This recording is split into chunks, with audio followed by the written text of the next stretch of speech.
Okay, so online algorithms. I don't need to tell you what we've done recently because we're just continuing the lecture. So I guess we're not going to learn any new probability, but we'll look at two problems. One related to caching, and then probably next time buy our rent. And we might pause only halfway through caching. Okay, so all right, how does computer memory work? Right, computer memory is hierarchical, right? So we might have the hard drive that we're ultimately is like, that's the official record. That's where things are saved. That's where things are persisted. And these days, these are very big. And then you have something faster, right? You have RAM. And the idea is that, oh, the computer doesn't want to always hit the hard drive. So it'll look at RAM in between. And it'll try to load up the RAM before feeding it to the CPU. The CPU even has more local memory, right? So you have sort of like what you've saved and what you're reading, writing, and you're doing computation here, and there's this intermediate layer of RAM. And a real one actually has more layers than this. Okay, so, right. So, so the operating system is playing this game with pages of memory. So, what's the idea? So you have like n total items in memory, right? These are different locations or something, like pages. And your RAM can only fit a limited number of slots. Okay? And now the idea is that the CPU says, okay, I need page 5 or something, right? And then you're going to fill it into RAM. And then the CPU will directly work with the copy in RAM. And then I need page 7 that gets filled in and stuff like this. Okay? So you sort of fill up the RAM. And now what gets interesting, right, is the CPU asks for page 2 or something. And your RAM is filled up. So what you really have to do is decide who you're going to kick out. Okay? So yeah. Oh,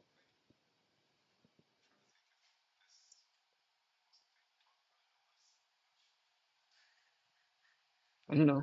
This is theoretical algorithms. I mean, you guys must have done this in OS, right? I I learned about paging.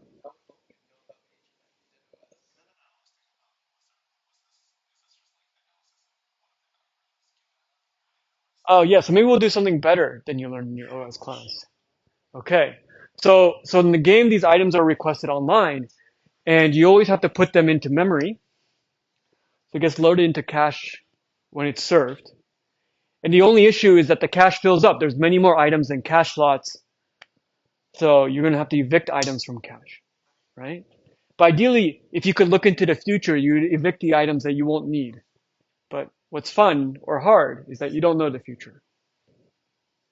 Okay, so that's really the game we're playing. The real decision is who you're going to evict.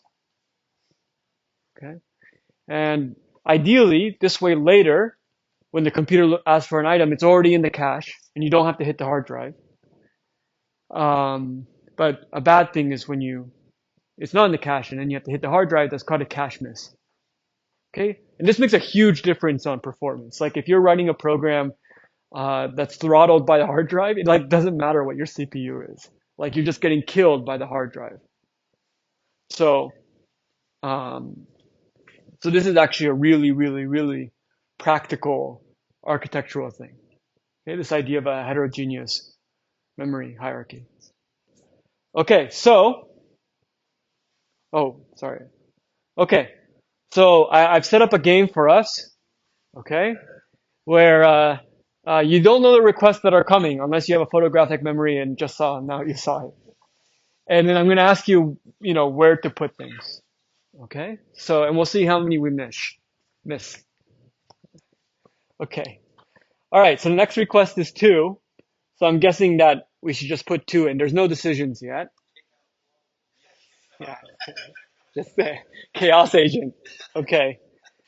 So here you get 1 again and you're happy, right? Because you already have hash. Yeah, unless you are trying to make the worst cache algorithm ever. Okay. And now here's 4. Oh, don't duplicate. Okay, so up to this point, Most of us aren't doing the same thing. Okay? There's always one a-hole. Okay. Now here's the decision. You have to decide who you want to kick out. Who do you guys want to kick out? How can you be so confident about two? It should be a more even split.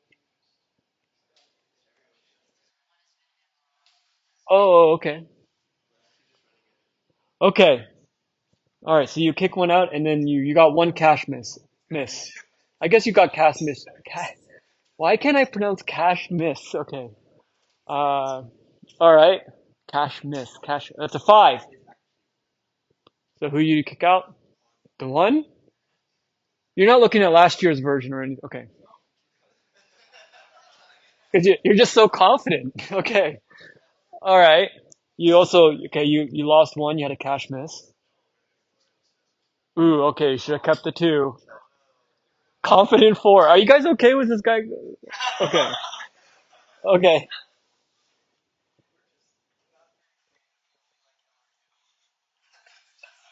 Oh, is that what you guys? Okay. All right. So I kicked out the four, and I had a cast. I can't say it. Oh, it's a one. Okay. Who do you want to kick out? You're gonna kick out three, three or two, three. Okay. Are you guys still doing LRU? I actually don't know. Okay. The next one is on the next page. Oh no, we're done. Okay. Okay. So that's the game, right? Can you come up with some smart caching strategies and try to improve the performance? It's possible that I set it up to kill LRU. I'm not sure. Okay. It's a faculty meeting now. Okay. Who cares? All right. Yeah. If you think classes are boring. Okay.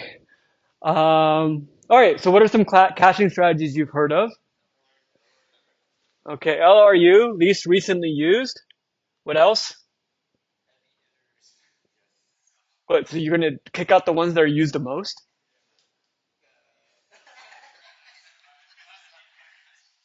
Actually, so you had a suggestion. One of your. Uh, but there's another one. Yeah, sometimes least frequently used. So you like keep counts of everything. Okay. Anything else? Uniformly at random. Random. There's something called one bit LRU or not. I call it not recently used. The idea is that whenever something gets accessed, you mark it, and then you always kick out something that's not marked until everything is marked, and then you remove all the marks, in which case you can kick out everything. So LRU is a special case of this one bit LRU. Okay, yeah. So those are the examples I had. There's probably more. There's always a paper claiming that they're going to use ML and predict which pages. Okay, so all right, how do we normally analyze this? We normally do something like worst case analysis, right? And you count the number of cache misses, and you try to minimize this, right? Okay, so you just try to minimize this, right? And then you just try to get worst case bounds on a total number of cache misses. That's like what we normally do, right? But what's actually tough about this model? Yeah. Yeah, so if n's bigger than k, I can always page something that's not in memory, right? By pigeonhole. So you just get, oh, worst case bound is n, and that's not very interesting. That doesn't distinguish one algorithm from another. Okay? So what we do instead, what we're going to do instead, right, because this is unbounded and not very interesting. So sad. So what I really want to know is if there is a good cache strategy, then I want to find a comparably good one. I mean, I really want the best algorithm I can, but I need a frame of reference, right? Not the what?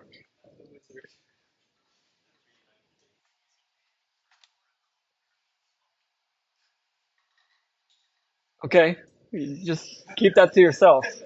All right. I don't know what happened to you. Okay. All right. So we're going to do competitive analysis. So we are the user, and we're going to compare the user to the optimum in hindsight. So afterwards, you can look back and say, oh, I can optimize it in hindsight, right? Would you do that with dynamic programming? I'm not sure actually. Okay, interesting. Okay, so you can optimize the thing in hindsight or at least do some arguments based on, okay? And if I can bound this and say, oh, I'm only off by a factor of 10. So if there's some way to only get like cache misses 1/100th of the time and I'm off by 10, I'll only have cache misses 10% of the time or something, right? So that's not bad. Okay, so that's our goal. And okay, we'll do one where we look at least frequently used, and then next time we'll start developing more algorithms. Okay, so just to build some intuition and to have fun, let's try the competitive analysis of least frequently used. Is it good? Is it bounded? Or is it bad? And can you give me a counterexample?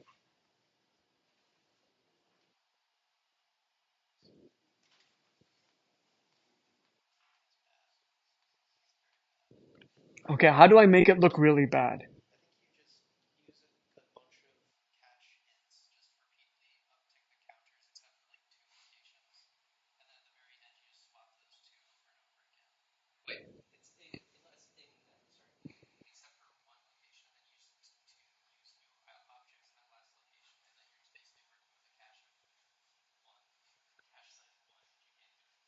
Okay, so I think that's what I have set up here. So I'm just going to do three total keys and two cache slots. Okay. And what I'll do is I'll first spam a bunch of ones. Okay. So you get a bunch of ones. Maybe I'll put in the first slot. Okay. And the optimum solution should also put one. It doesn't really have any choice. And then I'll alternate between two, right? So this will become one, two. And then I'll put in three. And because one showed up so many times, you'll kick out the two and put in the three. And likewise, one, two, one, three. But you keep missing because one tallied so many times.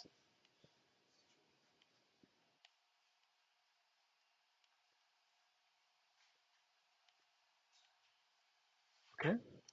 But what would the optimum solution do? It would kick out one, right? So then that's one, two, three, two, and then you're just done. Okay, so if you could look into the future, then you would do better. Okay, so this is unbounded, right?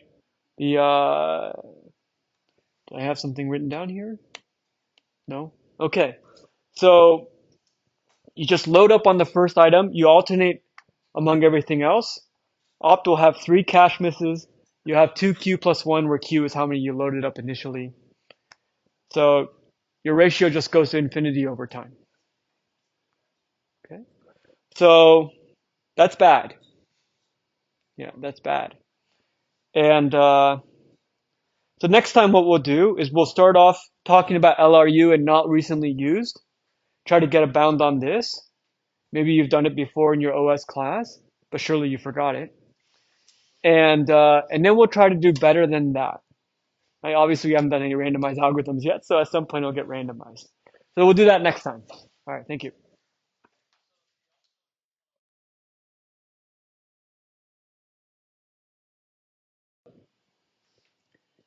And now we're going to look at really LRU, but it actually suffices to look at this not recently used version. Okay. So again, you're going to mark requested items, and the only rule is you evict an unmarked item.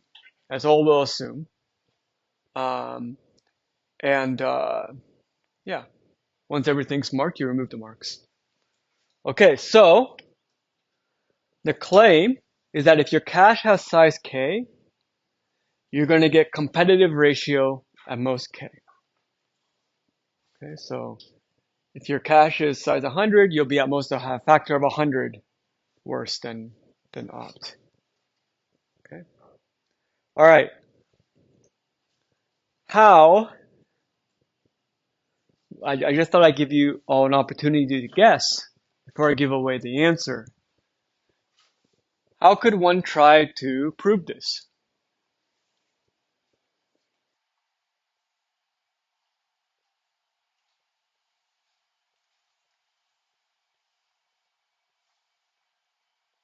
It's unusual. We haven't done much competitive analysis before, so I'm just kind of curious to see what you would say. K is the size of the cache. But really, I'm not even worried about K. K squared to the K, just even any analysis.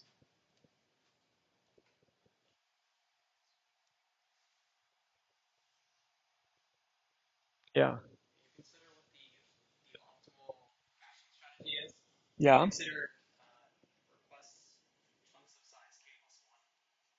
Okay.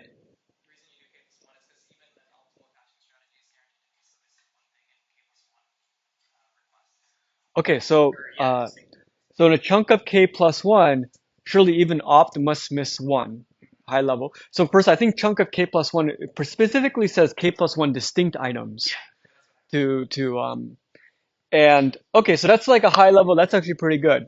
So we know that every time there's K plus one new items, opt has to miss at least one of those. It can't have had all of those in memory. Okay, so every K plus one or so, opt misses one. And now, how many does how many do we miss? Yeah, I guess we always miss at most K plus one. Hmm.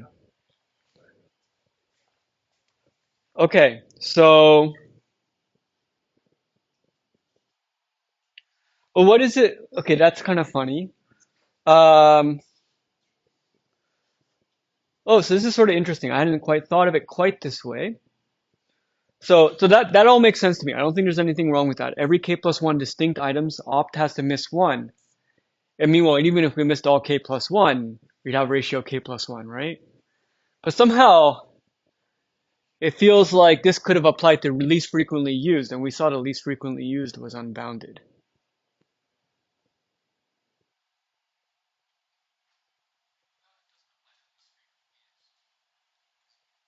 Ah, okay. Actually, it's in the second. Okay, so something.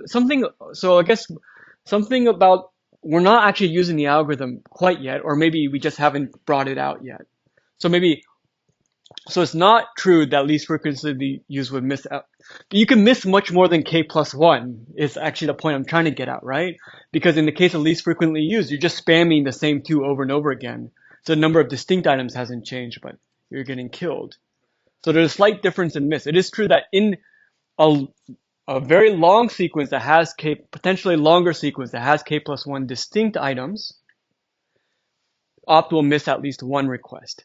So let's frame it correctly. You have a really long sequence of requests, but I guess this hard case we're identifying is that there's only k plus one distinct ones. Okay.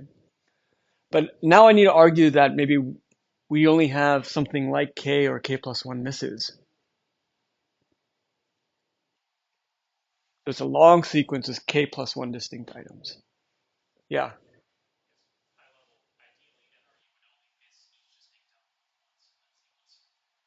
Okay, so if it misses a distinct item once, then it sees it and it marks it. So for the rest of this kind of k plus one chunk, it'll keep it, right? So I guess whatever the first k are, you miss each of them exactly out of the k plus one distinct items in this sort of consecutive block. You'll miss the first k once with the marking algorithm, but then it'll be marked. So you only miss each of them once until the k plus one comes in. Okay, I think that's actually intuitively quite close to how we'll do it.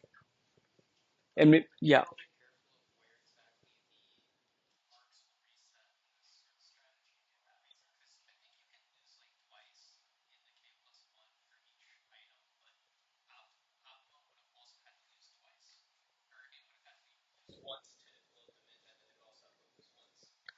so I think roughly what we're going to do is be more careful. Yeah, I mean, at some level, only so much we can do just discussing. So, oh, I set this up, but maybe we don't need to. Okay. All right.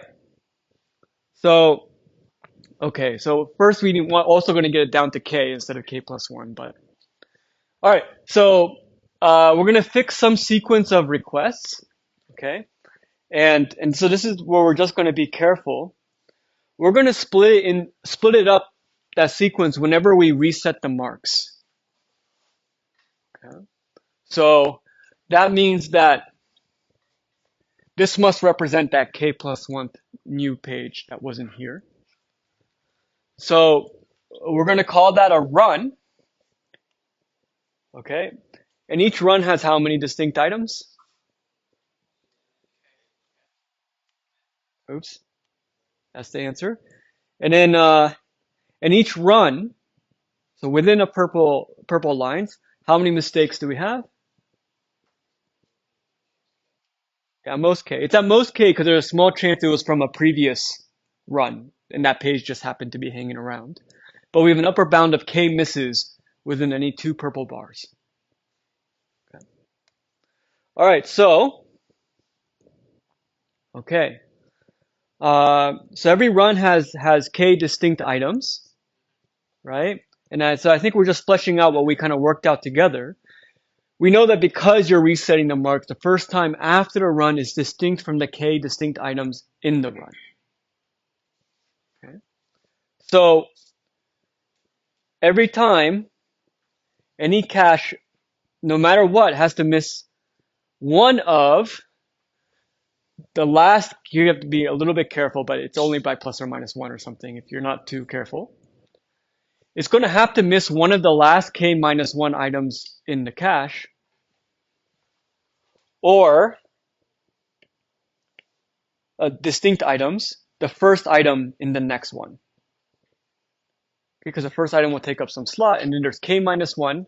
It's either going to use up the k minus 1 other slots. If you don't miss any, then it must occupy the k minus 1 other. Then you miss the next one. Okay. All right. So that's sort of, I think, what we mean by being careful. So opt is going to have at least one miss per run. Yeah.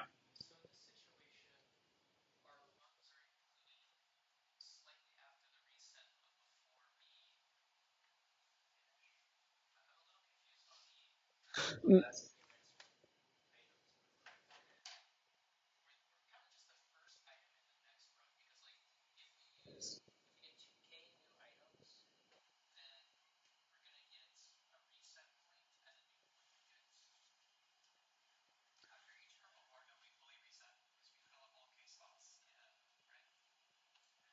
So we're talking about opt though. So opt doesn't have purple bars.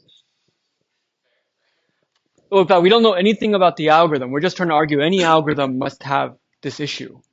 So in the previous k, okay, there's some run, and then there's the element that comes after that starts the next run. Okay. So the first item comes in. We know that whatever was the first item that's not including the last k minus 1 must be occupying one of opt's slots after the item comes. Okay. There's going to be k minus 1 more items in the run. If opt doesn't miss any, that means it's already in memory, right? So that's all k slots, in which case opt has to miss the next one. Or it misses one of those k minus 1. And it's barely set up so that we're not double counting. Yeah. Okay. All right. So that's how you do it. I think you guys hit on the first key idea was establishing, divide it up into chunks of k distinct items. I think once you set up runs, you're like halfway there. And then, yeah, then we have to be more careful. And there's some subtlety about last k minus 1 and stuff, but probably if you looked at it for a long enough time, you would sort that out. Okay. So that tells us that our algorithm is going to miss at most k times the number of runs. Opt is going to miss at least 1 per run, and we'll get like k. Okay, maybe there should be like a minus 1 or something, but that's asymptotically not a big deal. Okay. All right, so that's our competitive ratio of k. All right. All right. Next question. As ever, can we do better? Anyone want to suggest other algorithms?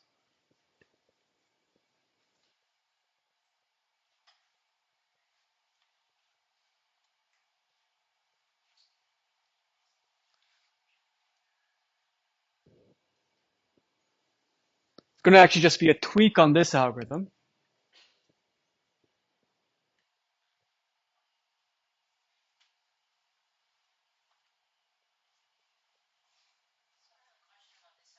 Yeah. No, just one of them at a time. Just it has to be unmarked. Yeah. Yeah, it's not really an algorithm. It's just kind of like, it's a memo. It's 3 points, yeah, describing the algorithm. Uh, yeah, that's what we're going to do. We are going to, so there's some kind of weird adversarial thing going, right? We just, right now in our analysis, we're assuming, oh, the adversary is going to figure out whatever we evicted and give us that. We assumed worst case in our analysis.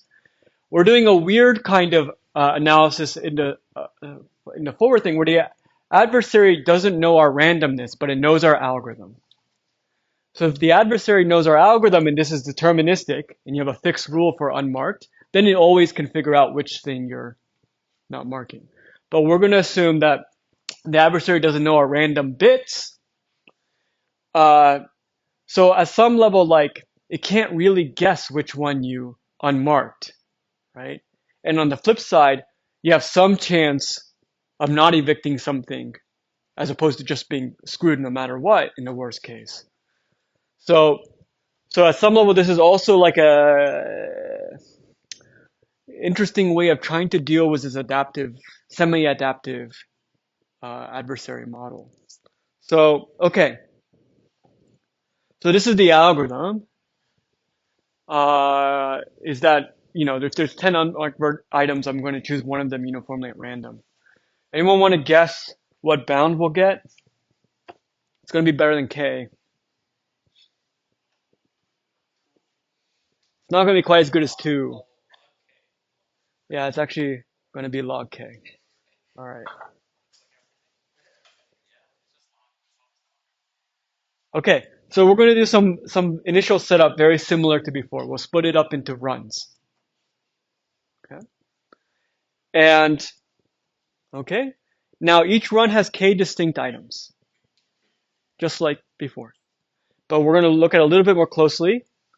We have new items that weren't in the previous run. Then you're just screwed, right? There's nothing you can do. Well, not entirely. You could have held on to it from before, but.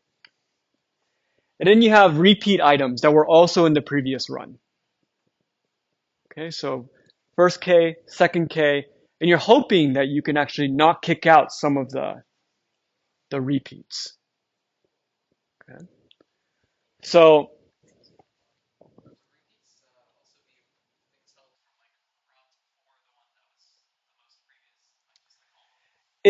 I mean, so this is somewhat of a conservative analysis then. So we won't get any credit. We won't be able to analyze items, 2 runs before, 3 runs before, or hope for anything like that.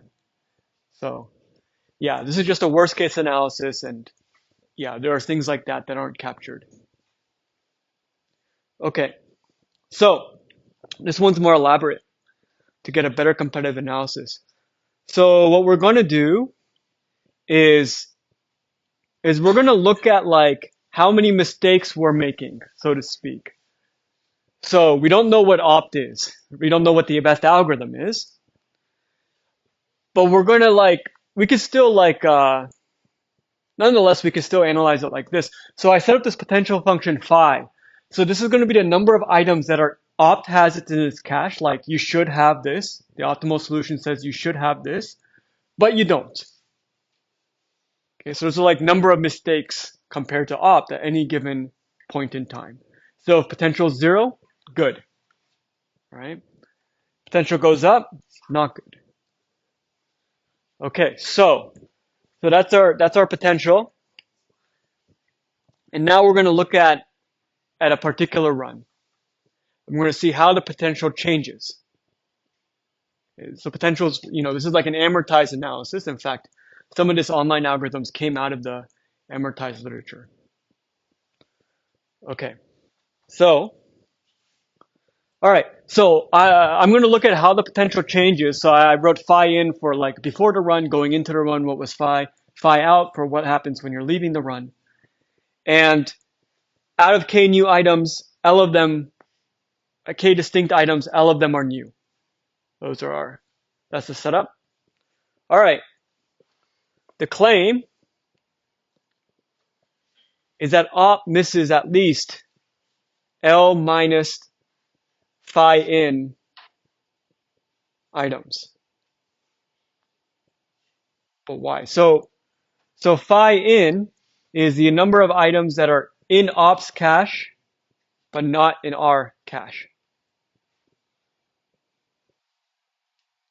So for example, if opt has five items that we don't have at the start of the run, and there's 20 new items that weren't in the previous run, then the claim is opt has to have at least 20 minus 5 misses.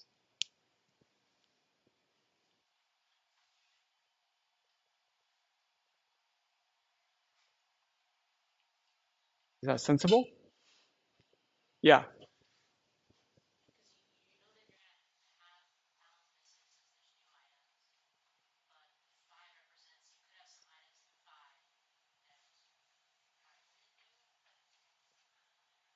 So we don't know as much about ops cache, but we do know our cache has none of the new items, right? Because it only has the items from the previous run, the k distinct items from the previous run. So if opt has one of the new items, it must be adding into phi. Okay? If it doesn't, then it has to have that miss. Okay. So that's that reasoning. Is it written down? It's not written down. Okay. All right. So much for that. And then here's the next claim. The claim is that op misses at least phi out.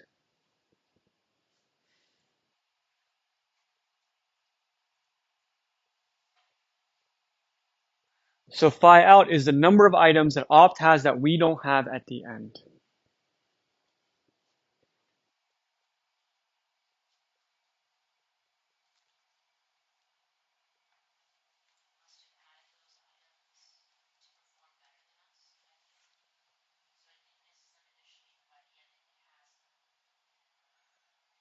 Well, it's not clear that just because it misses, it's going to retain it. It might kick it out anyway. Yeah, so yeah, it's tough, right? Because we don't know what opt really is.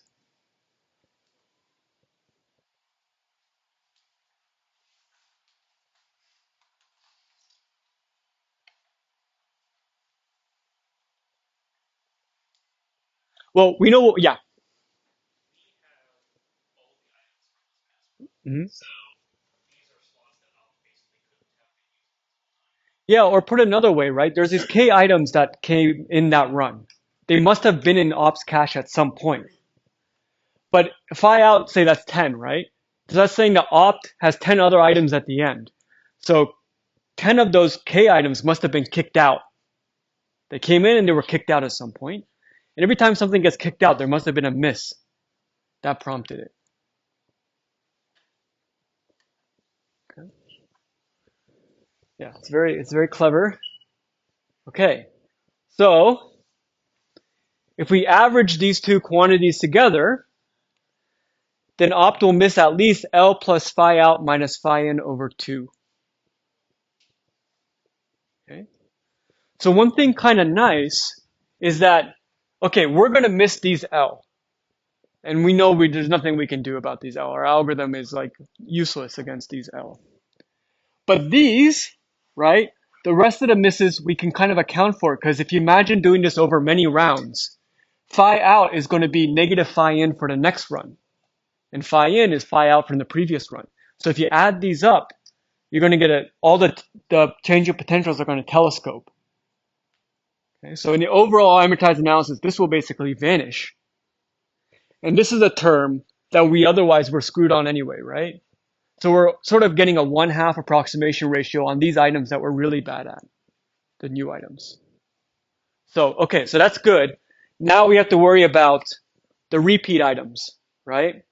So the whole point of this algorithm, compared to the last one, is it has a better chance of on the repeat items because we're not this randomness gets a little bit around this worst case scenario.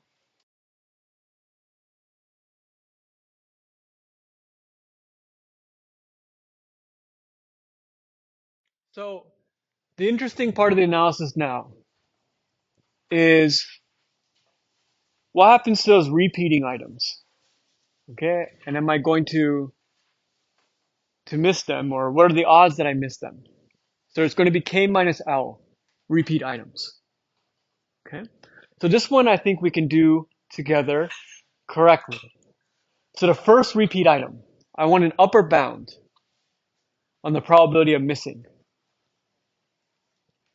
So the first item comes in, there's small chance I retained it in my cache from the previous run, right? How do I bound this? L over K, where K is the size of the cache, and L is the number of new items. N is the number of like total possible items, but it doesn't really matter. Okay, so L over K because um, you have kind of K slots from before, and those L new items are going to kick out L of them uniformly at random. And you're hoping that this one item didn't get kicked out, right? Okay, so that's fine. We did, I don't know if I said upside down. We did this correctly. This is true. Okay. Our last bound last time was true, but it wasn't strong enough. So, okay. Here's really the hardest part. How do I bound the second repeat item?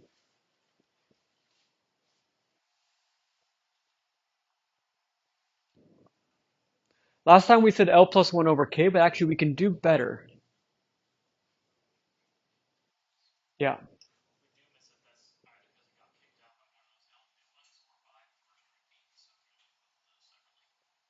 Okay, so we have two events. One event is when that first repeat item got kicked out. Okay? Then what? And it kicked out the second repeat. Okay?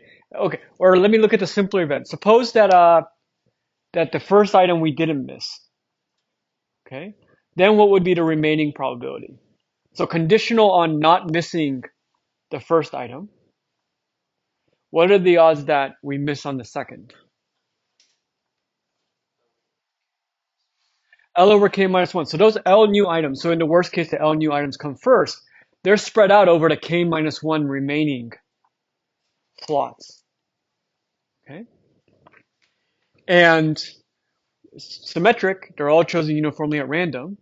So there's an L over K minus 1 that it's going to hit item number 2. Okay? Now the trickier case is, okay, we have to worry about what happens if the first one is evicted. Then what are the odds that we miss on the second? So first of all, there's one more possible event. It's possible that we kick out the first one, but still another new item ends up annihilating number 2 anyway. So really it's conditional on kicking out the first item. What is the remaining probability?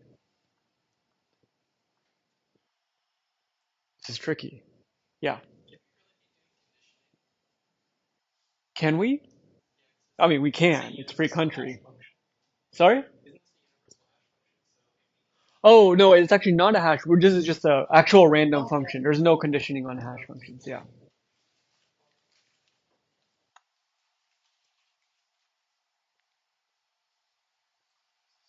In any case, this is much harder, trickier to think about, right? Because it feels like a couple of weird things can do and there's some path dependence. So here's one way of looking at it, which is one I had. So, or let me put it this way. After the first repeat item, just before the second repeat item, what's in the cache? Let's say the L new items even come first and just fix that. That's the worst case anyway. So what's in the cache? One repeat marked item, as well as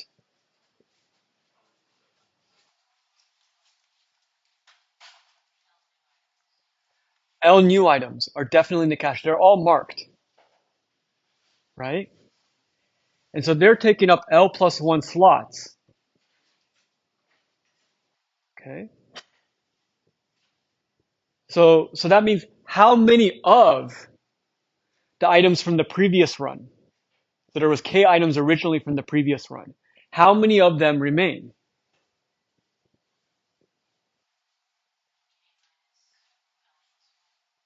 Yeah, K minus L plus one. Okay. Or really, and then that first repaid item is definitely in there. So if you leave that one out, now there's K minus one from the previous run, but haven't repeated yet. And of those, now it's K minus one minus L survive. And L of them were eliminated. Which L? They're all equally likely to have been kicked out. So out of those K minus one items from the previous run, excluding the first repeat item, L of them have been kicked out uniformly at random. That's what we missed last time. Yeah.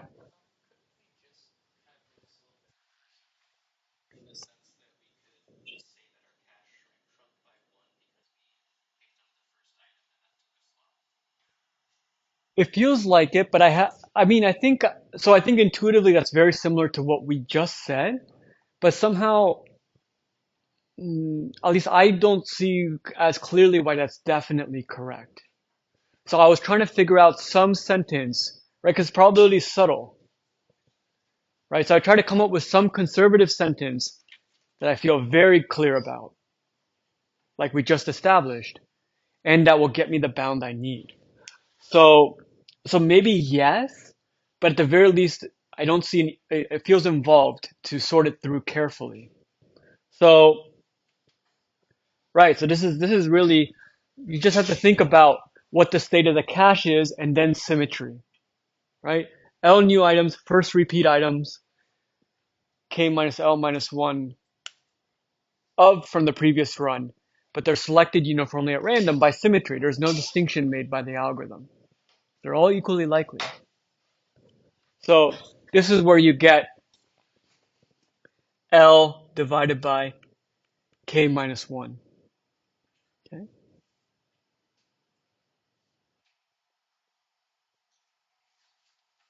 So the first repeat item is definitely in the cache. And now you have K minus 1 items from the previous run, right? And they would be in the cache, except you have to make room for L more items. So L of them were kicked out. L of those K minus 1. They were kicked out randomly,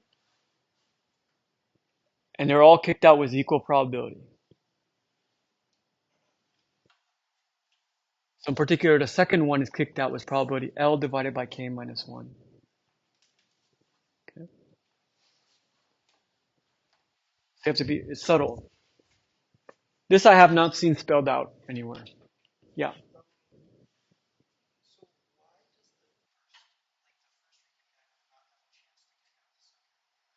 it does. It does. Even accounting for that, that statement still remains true. Out of the K slots, L of them are occupied by the new item and they're marked. One of them is occupied by the first repeat item and marked. Okay.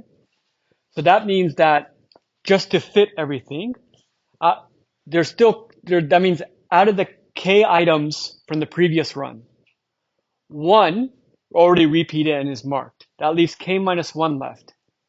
And in order to make room for the L items, whether or not the first was marked or not, ultimately, out of those K minus 1, L of them had to be removed, evicted.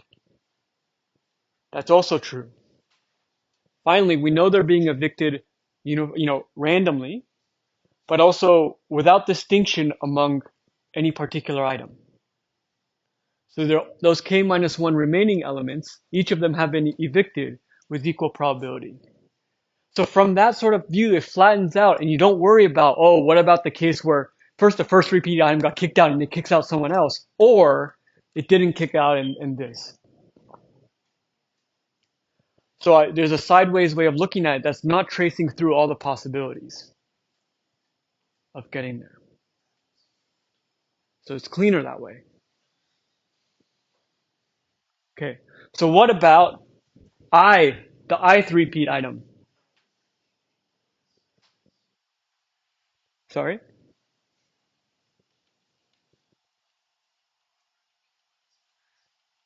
Yeah, if you just do some pattern matching, you would guess it. But I guess the key point is that we have the same argument as before. And here, I mean, clearly, we were tempted to go through these scenarios of like, oh, what happens if the first repeat item gets kicked out or not, right? And clearly, if you make that general I, you're screwed. There's no way we're going to trace through all those things. But I can still give that sort of top-down, flattening out argument. There was k items from the previous run. Okay, since then, L items are inserted and marked. I minus 1 repeat items are marked. Okay, so that means that there's only k minus L minus I minus 1 slots left for k minus I minus 1, in parentheses, items that haven't repeated yet. And they're all equally likely to have survived. So you end up with that next probability. Okay, good. So that's that. Now we can finally finish this thing off. So what do we show? L divided by k minus I minus 1. Or I guess I can write k plus 1 minus I.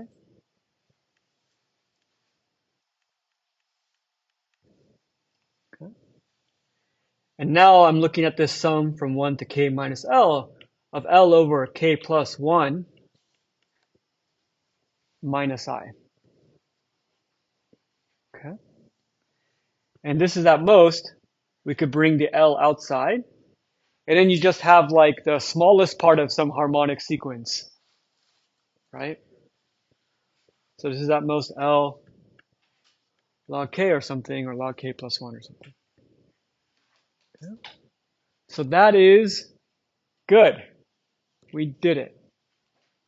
Good job. Okay. All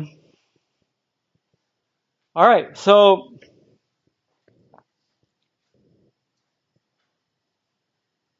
okay, now we just need to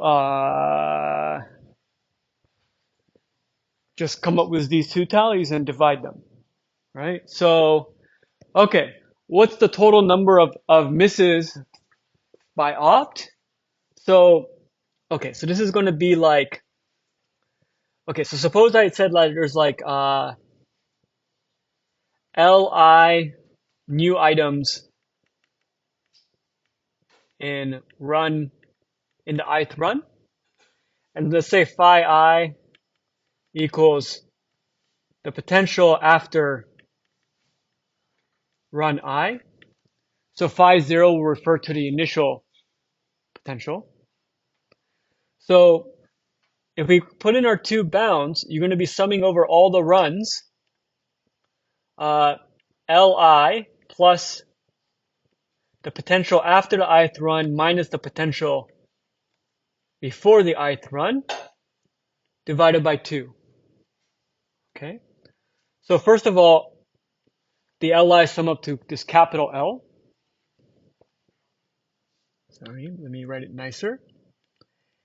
And, we do this in amortized analysis a lot, is that these terms cancel out, right? So minus phi I minus 1 is going to be the phi I from the previous term in the sum. So plus, phi, whatever is the last one, I'll just write n or something, minus phi before the beginning. Okay. And okay, one thing is that the potential is non-negative, right? So this thing is at least zero, and I can cancel it out. Okay. And what is the initial potential? What is phi zero? Zero. Okay. So we get L over two, where L is the total number. And then meanwhile, how many do we miss in expectation? It's randomized. So how many do we expect to miss?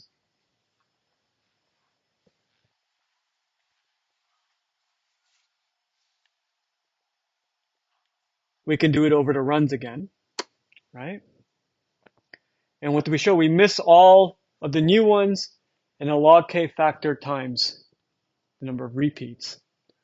So that'll give us something like Li plus Li log k, and that'll give us L plus L log k. So really L log k, or 2L log k or something. Okay. So you plug that in, right? And now you're going to get, is it already written? No. I always trick myself. 1 plus log k L divided by L over 2, and then you're going to get 2, 1 plus log k. Okay, and so that's our competitive ratio. All right, any questions?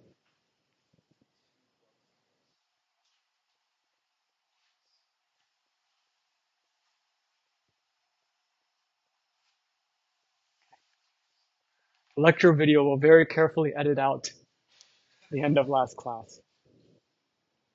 Okay, good. So that's caching. That's where the log k comes in. All right, so here's another problem that's pretty fun. Also an online algorithm. So, right? So this may happen to a lot of people who go skiing. I haven't been skiing in a long time. I'm terrified I'll ruin my knees. If I ruin my knees, I'll ruin my life. But you know, if you go skiing, right, you can either buy skis or you can rent skis.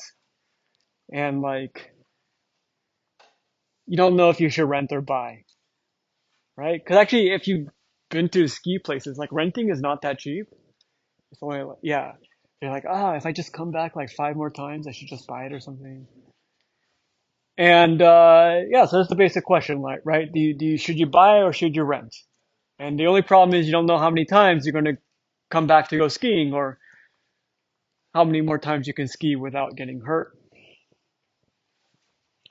And you know, this happens a lot, right? So now these days, you know, less and less people actually buy cars because they just use Uber and Lyft instead, right?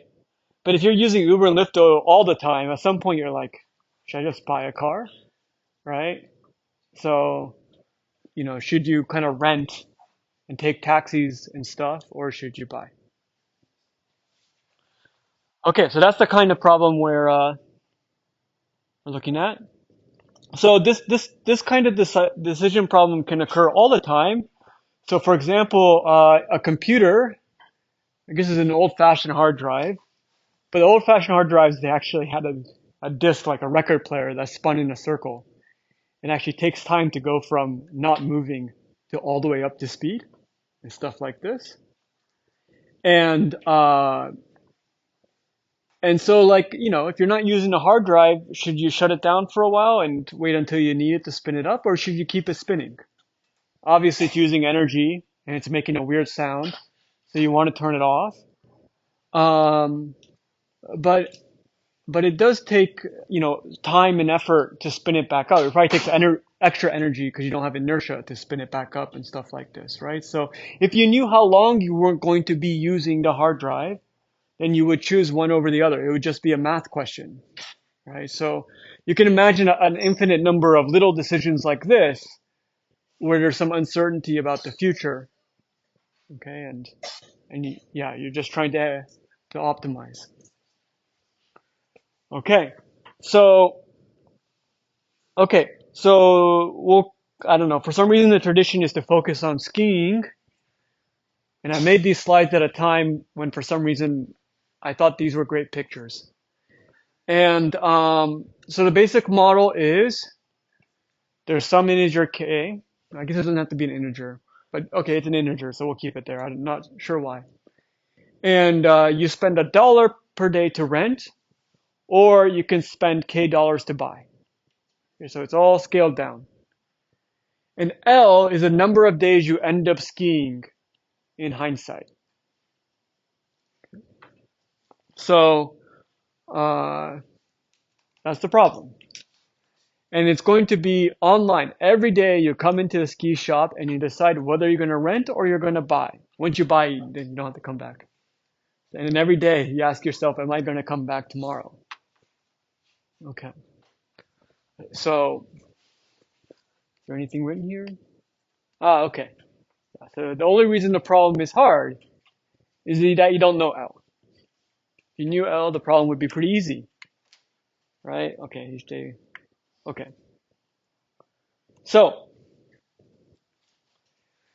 suppose you knew L, right? Because we need to establish opt in hindsight. So if you knew L and you had all the information, what would you do?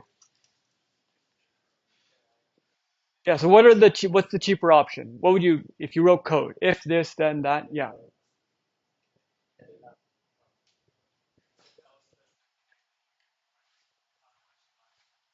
Yeah, if you knew L, you rent every day or you buy. And either way, you're going to get the minimum of K and L. You should never pay more than L, right? So our goal is to be competitive with this, no matter what L turns out to be, without knowing L ahead of time. So, right, so we want a good strategy. Maybe I shouldn't give you the hint. Okay. All right. Who can come up with a two competitive algorithm?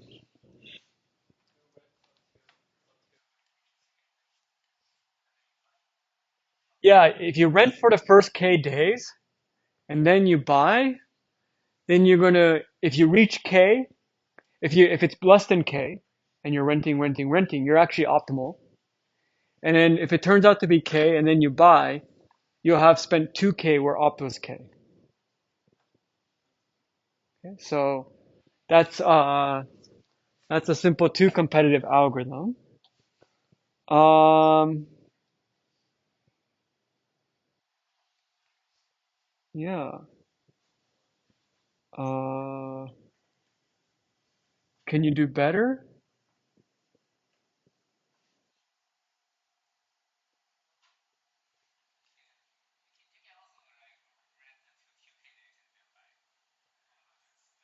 I'll give you a three, yeah.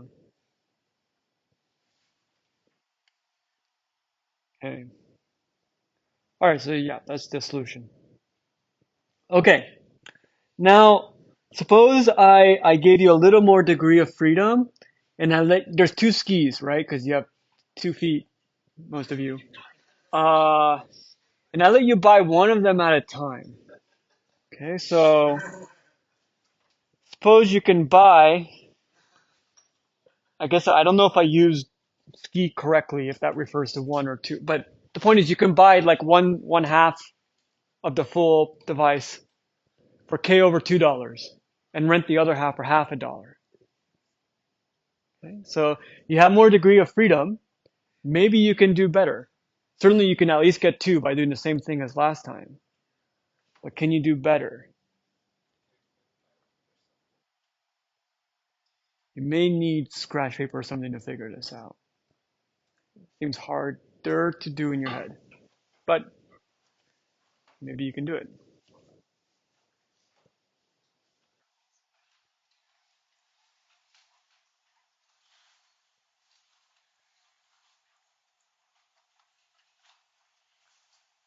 Yeah, I'll give you guys a couple of minutes, and I just want to see what's the best solution someone comes up with. You can talk to each other and stuff too.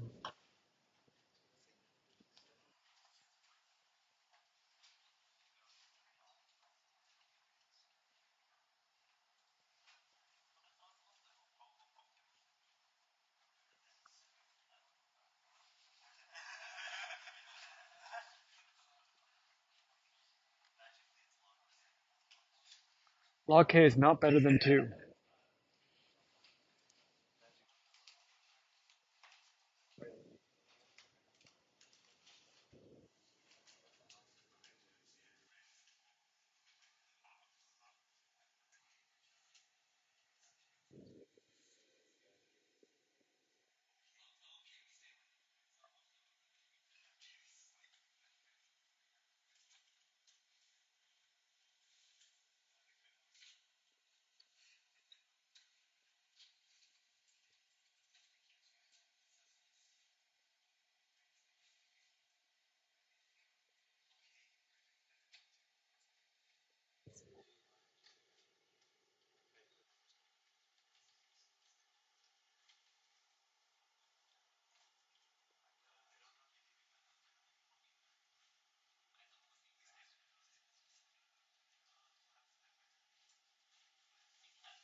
Anything better than 2 is good enough for discussion. I don't even know what the best thing is.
Anyone come up with something better than 2? Simple strategy?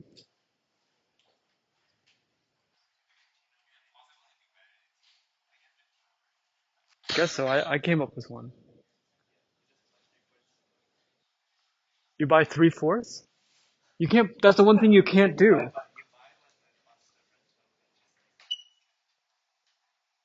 Oh, uh, would that also have been better for before though? And is that, would that have worked in the previous model? Oh, okay. Okay, so that, the idea was, so that suggestion was maybe you can buy one half of it a little bit earlier once you can justify it. And I think there's probably many choices of when you buy the first key. Uh, yeah,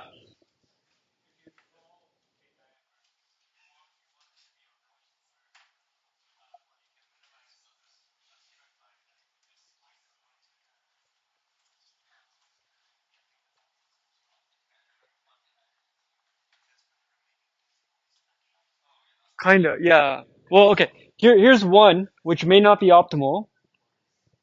So I guess what I did was slightly after the halfway point. For some reason, I chose 5K over 8. I don't remember why. I bought the first key, and then on the second day, I bought the second key. Okay, so uh, okay, so for L equals 5K over 8, uh, so for 5, so just to check the endpoints, and then in between, actually, the bound's going to be a little better. You'll be paying, 5K over 8 for renting for all those days, and then and then you also wasted one half. Okay. Um. Uh. One. Oh, sorry. Yeah, you pay K. You pay K over 2. Okay, so an opt is 5K over 8. Uh, so if I divide this by 5K over 8, then you'll get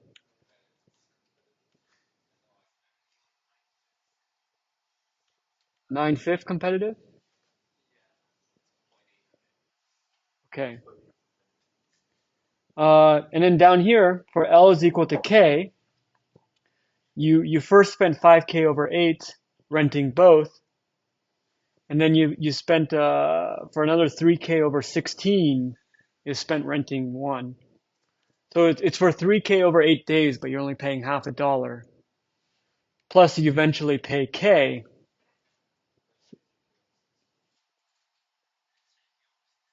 Oh, over 16. Good. Otherwise it would be disappointing. And is this 9/5?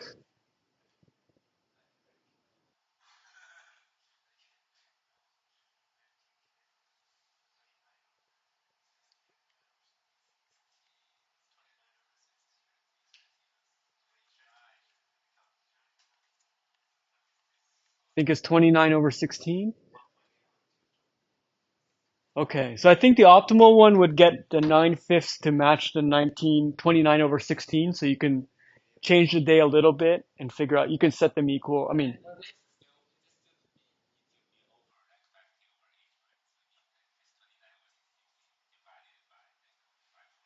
uh, I divided by K because I'm looking at the scenario where L is equal to K, kind of thing. Uh, yeah, if L was on the Kth day.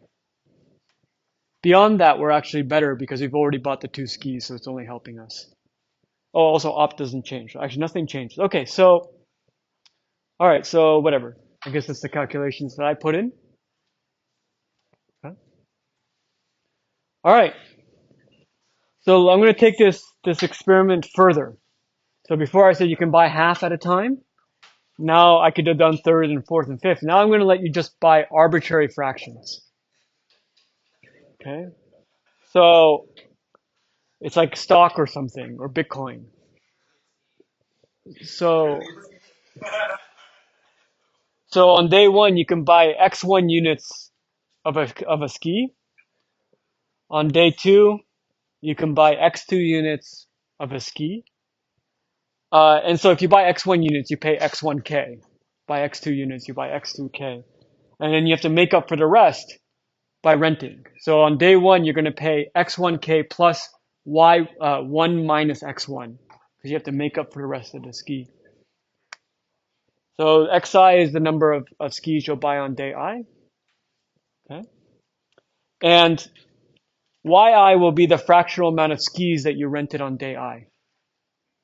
So after first 3 days, your ownership will be X1 plus X2 plus X3, which means you have to rent 1 minus X1 minus X2 minus X3 to make up for it. Okay? So you need to guarantee this. So the total amount you pay is K times the amount you ownership plus renting, where YI is the sum of, yeah. Okay. So that's the new model. Okay. And let's see. All right. So in this model, what is the optimum value in hindsight?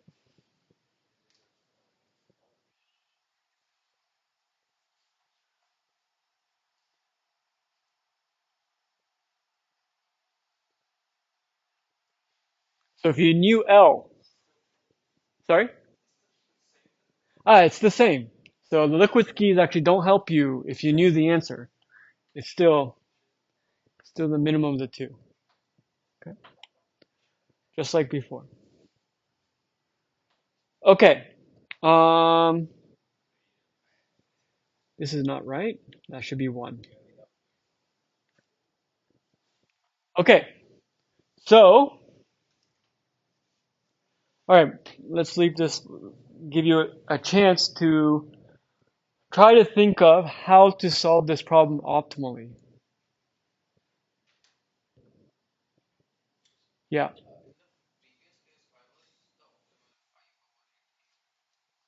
it wasn't. It was just whatever is the maximum of the two. Oh, I just chose day 5k over 8. It's just better than 2. I mean, both of those numbers are better than 2. Yeah. Maybe for homework. You think we should buy for some magic number, I should buy an equal amount of ski every day?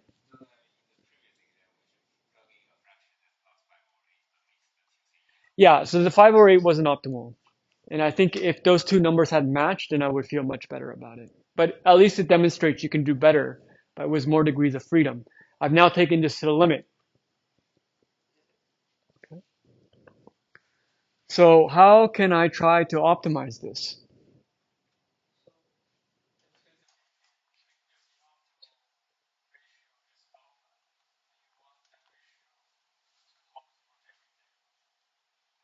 Okay, so suppose I had, we can figure out what alpha would turn out to be, but there's some ratio out there that's best possible, right? Let's call that, I call that 1 plus delta, but we can call that alpha. I'll call it 1 plus delta because the slides are coming up, because there's got to be at least 1, right? So I'll commit to trying to get ratio 1 plus delta. And I'm doing a worst case kind of thing, right? So what should I do on day 1?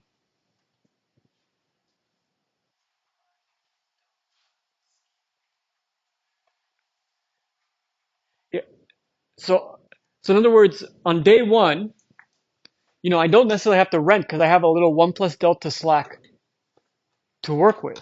So even if the world ended on day 1, as long as I'm within 1 plus delta, I'm okay, right? So what would that translate to?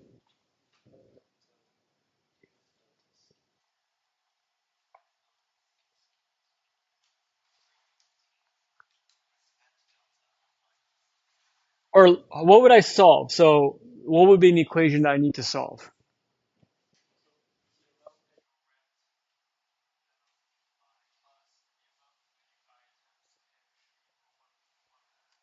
Okay, so k times x1 plus, and then y1 is going to be 1 minus x1,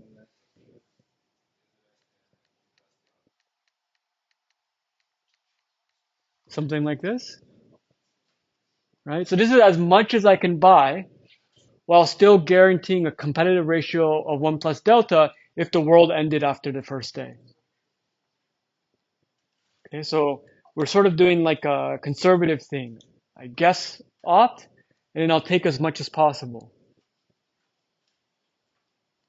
So that will tell you that x1 is something like delta divided by k minus 1.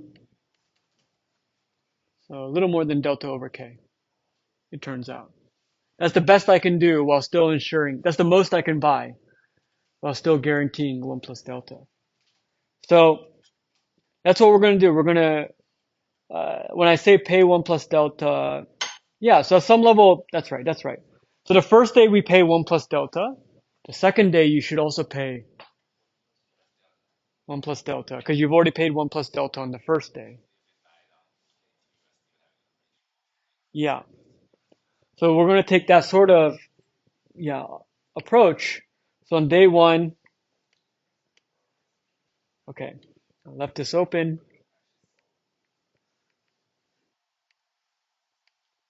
What would this give us?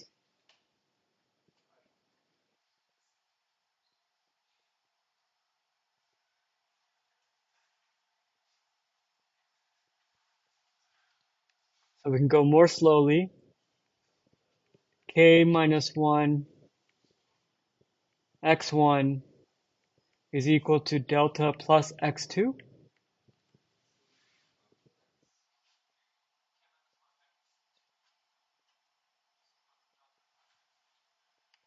Sorry. So what did you say? Oh, x2. Yes, yes, yes, yes, yes. 2 and 1. like this. So that gives us something like x2 is something kind of weird. Delta over k minus 1 plus delta over k minus 1 squared. Something like this. And I guess if we kept doing something, we would do something. I guess it's probably just gonna, I'm just gonna guess.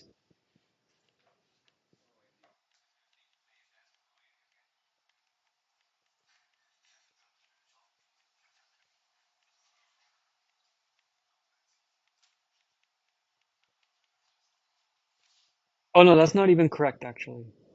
Okay. I think I worked it out on the next page though. Uh, oh, it's not written. Okay, here it is. Oh, I guess I just wrote it out like this for some reason. Okay, let me just make sure I don't screw this up because we can't spend like 5 lectures on online algorithms. Okay, so, okay, but the point is that you can inductively keep figuring out what the xi is, just trying to buy as much as possible while preserving the competitive ratio. Okay, and, okay, so, right, uh, okay, so we also want to figure out what delta is, right? And so we want to make sure we buy the whole thing on day k. Okay. So I'm going to also set 1 is equal to the sum of these things, x1 up to xk. And okay, so you get some expression.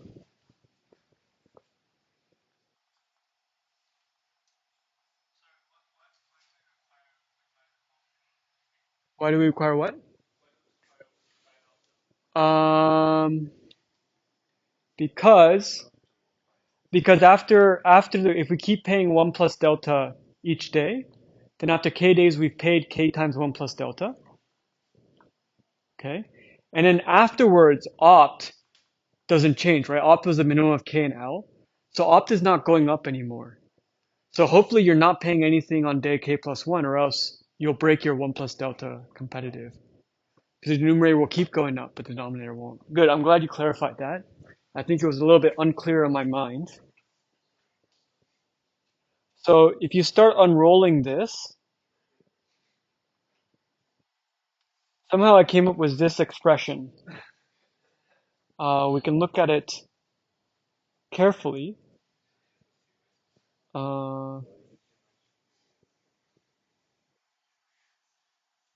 Okay, that's right. So if you first address xk, then you're going to get this delta over k minus 1 plus you're going to get all of these preceding terms, 1 over k minus 1 unit. So this is where you get the k times over k minus 1 times the previous terms, the first k minus 1 terms. Okay? And now you can see how it keeps unrolling. Each time you introduce another factor of k over k minus 1. Okay, so you get this messy thing. Okay, um,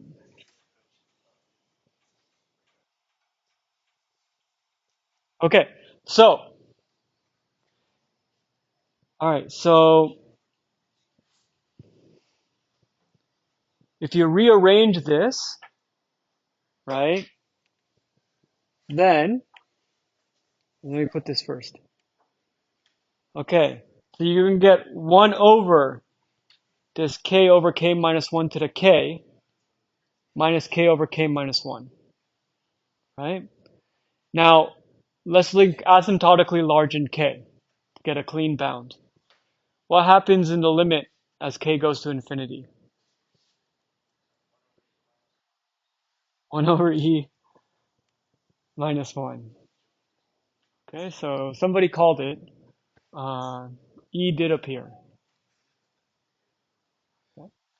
So you put that together and you're going to get a competitive ratio, because the competitive ratio was 1 plus delta. So 1 plus 1 over e minus 1 will get you e over e minus 1, which is like 1.582 or something. Okay. It's just a mathematical limit as k goes to infinity.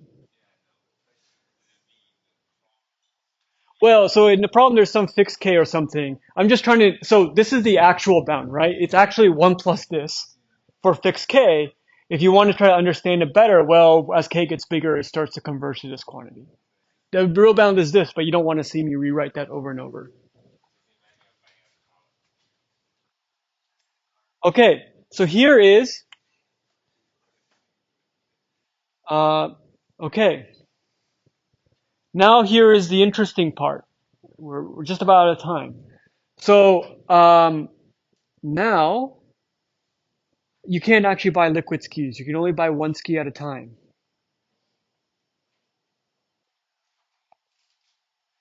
So how do you turn this into a discrete algorithm?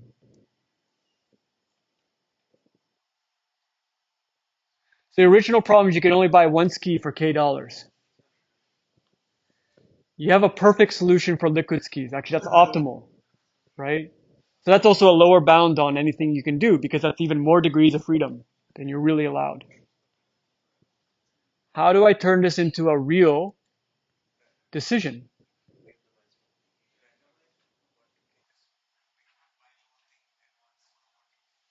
Ah, okay. How do I interpret x1 is equal to zero point 0.1 or something, right? I'm going to interpret that as 10% chance I'm going to buy it. And x2 is going to be the probability of buying on day 2, right? And so an expectation, that's the overall cost I'm going to get, right? Now there's one more subtle thing to do. When we did randomized rounding before, we sort of randomly rounded each variable up, right? But here that doesn't make sense. It's like, oh, you're going to buy on day 1 and day 3 because they both rounded up. That doesn't make sense, right? Or if none of the things round up, then you won't be buying anything, right? So how can I randomly round my x's? So I can compute my x's.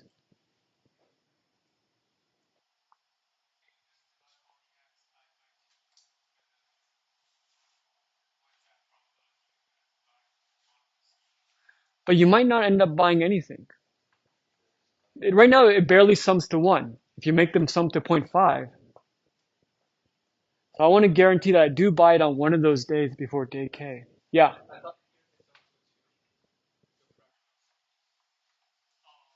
it sums to 1 because that's the fraction of the ski you're buying. Yeah?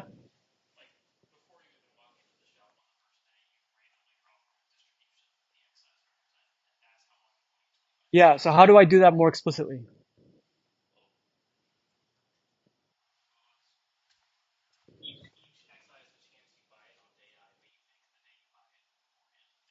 Exactly. Okay, so think of these x's as partitioning the real line between 0 and 1, right? Because they all add up to 1.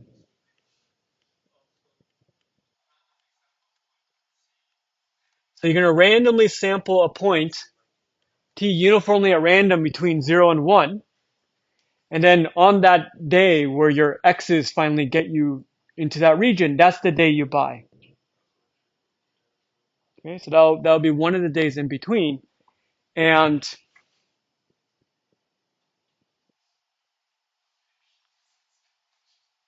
okay, I didn't for some reason finish out that slide. Um, but if you work out, the expected cost you spend buying.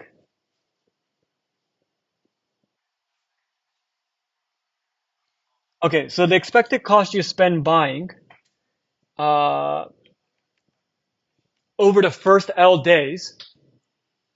So money from buying, right, is going to be k times x1 up to xl for the first L days. That's the odds of having bought up to that point. Okay. And then the expected cost of renting on day I is the probability that you haven't bought it yet, right? So that's going to be 1 minus x1 minus up to xi, which is equal to yi. Okay, so after the first 10 days, you do expect to pay k times x1 up to x10 on the buying. And on the renting, you expect to pay y1 on day 1, y2 on day 2, y3 on day 3, y10 on day 10. So the calculations we did before are exactly the expected amount we'll be spending over that schedule. Okay, so ultimately that's your algorithm. It's really just an LP style continuous, oh, we can solve the continuous thing perfectly. In fact, we worked it out perfectly. And then you randomly round and get that same ratio in expectation. Okay, so you can get this competitive ratio of 1.582 in expectation. Okay, and you can't beat 2 deterministically. Okay, that's it. Next time we'll finally do something else.